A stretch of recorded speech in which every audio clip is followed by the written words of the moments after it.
ضیاء چترالی لکھتے ہیں 1960 میں فرانس نے کانگو کو آزاد کیا۔ بعد میں اس نے اپنا سفیر وہاں تعینات کر دیا۔ ایک مرتبہ فرانسیسی سفیر صاحب شکار کی تلاش میں کانگو کے جنگلات نکل گیا۔ جنگل میں چلتے چلتے سفیر کو دور سے کچھ لوگ نظر آئے۔ وہ سمجھا شاید میرے استقبال کے لیے کھڑے ہیں۔ قریب پہنچا تو معلوم ہوا کہ یہ ایک آدم خور قبیلہ ہے۔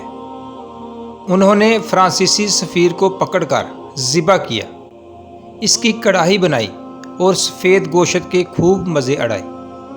فرانس اس واقعہ پر سخت برہم ہوا اور کانگو سے مطالبہ کیا کہ وہ سفیر کے ورثاء کو کئی ملین ڈالر خون بہا ادا کرے۔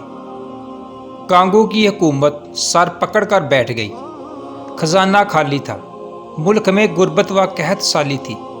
بہرحال کانگو کی حکومت نے فرانس کو ایک خط لکھا جس کی عبارت کچھ یوں تھی: کانگو کی حکومت محترم سفیر کے ساتھ پیش آئے واقعہ پر سخت نادم ہے۔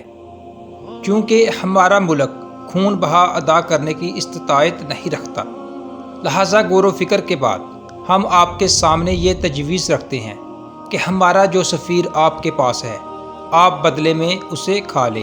والسلام۔